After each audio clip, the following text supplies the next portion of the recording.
Apakah haram anak laki-laki yang sudah balik ikut memangku jenazah ibunya waktu dimandikan? Untuk apa? Memangku. Memangku. Wah. Memangku jenazah ibunya waktu dimandikan. Dan apakah shaf dalam jenazah harus ganjil jumlahnya? Serta siapakah yang paling afdol memandikan jenazah apabila suami atau istri yang meninggal? Sekian, terima kasih Habib. Kiranya Allah Subhanahu wa taala senantiasa memberkahi Habib dan keluarga juga beserta tim besar TV Al-Wafatarim. Alhamdulillah. Kalau kita lihat di kitab Taqrirat As-Sadidah fi Masail Al-Mufidah dari Imam Al-Habib Zain bin Ibrahim bin Samit, dan di kitab-kitab yang lain dikatakan di situ aula fil ghusli rajuli ar-rijal. Dalam memandikan mayit, jika mayitnya itu laki-laki, maka yang paling utama memandikan mayit laki-laki adalah lelaki. Lelaki. Wal afqahu minhum muqaddamun.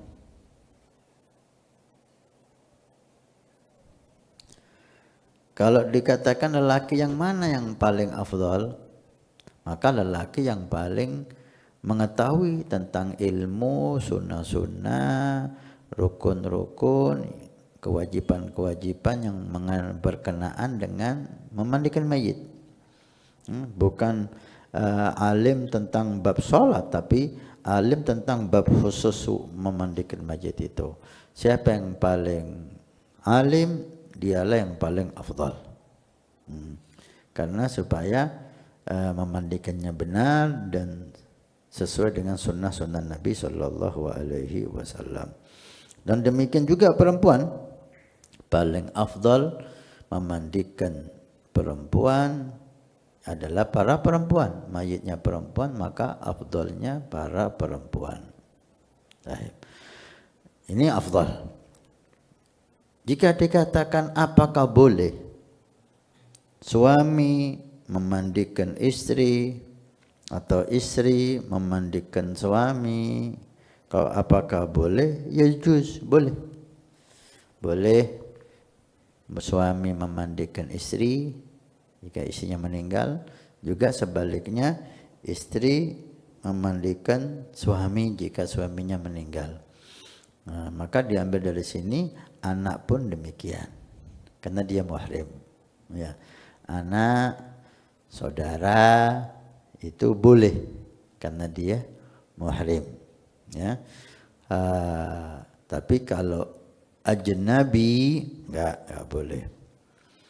Ya, artinya nggak ada hubungan muhrim dengan si mayit, baik mayit itu laki maupun perempuan, tidak boleh yang bukan muhrim ikut memandikan. Ya. Afdalnya perempuan yang memandikan perempuan, laki-laki yang memandikan laki-laki. Afdalnya. Haram perempuan yang memandikan laki yang bukan muhrim, atau laki-laki yang memandikan perempuan yang bukan muhrim. Haram. Baik. Kemudian boleh suami memandikan istri, istri memandikan suami. Boleh perempuan yang muhrim memandikan laki-laki, atau lelaki yang muhrim ikut memandikan perempuan. Jadi ada bab afdal, ada yang haram, ada yang boleh. Ya. Saya ulangi lagi. Afdal, siapa yang afdal memandikan? Mayit laki-laki yang memandikan laki-laki, ini afdal. Mayit perempuan yang memandikan perempuan, ini afdal. Dan perempuan maupun laki yang paling alim dalam bab ini. Oke, kemudian boleh. Kapan siapa yang boleh? Suami boleh memandikan istri, istri boleh memandikan suami. Demikian juga yang muhrim dengan si mayit, atau yang muhrim dengan si mayita perempuan ini. Kemudian haram laki-laki yang mati yang memandikan perempuan yang bukan muhrimnya, sepupunya, atau bukan muhrim, apalagi tetangganya, iparnya, bukan muhrim, atau perempuan yang meninggal yang memandikan laki-laki yang bukan muhrimnya atau haram. Sampai dikatakan kalau enggak ada yang memandikan kecuali yang bukan muhrim, enggak usah dimandikan, ditayamumi. Ya kan. Tapi apakah tadi itu soft sholat jenazahnya ini harus ganjil, Habib? Soft sholat jenazah. Memang untuk sholat jenazah khusus, ya, ini enggak sama dengan sholat-sholat yang lain. Untuk sholat jenazah khusus disunnahkan 3 soft memang. Sunnah, enggak wajib. Sunnahnya 3 soft. Walaupun cuma sedikit-sedikit gitu.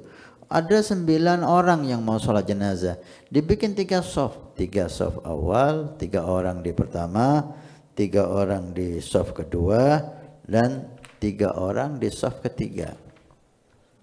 Yang penting dibuat 3 soft. Kenapa? Ada hadis Nabi SAW diriwayatkan oleh Malik bin Hubairah. Qala sami'tu Rasulullah sallallahu alaihi wasallam yaqul ma min muslimin yamutu fayusalli alaihi thalathatu sufufin minal muslimin illa awjaba ay wajabat lahul jannah, akhrajahu Abu Dawud. Tidak ada seorang muslim meninggal dan disolati oleh muslimin 3 saf kecuali si mayit ini wajib masuk surga. Nah, dari hadis inilah maka dihimbau, disunnahkan untuk sholat jenazah jika memungkinkan 3 saf. Kalau cuma 2 orang Habib ya 1 saf aja udah. Ini otomatis jika banyak ya, maka bisa dibagi 3 saf, maka dihimbau dibagi 3 saf.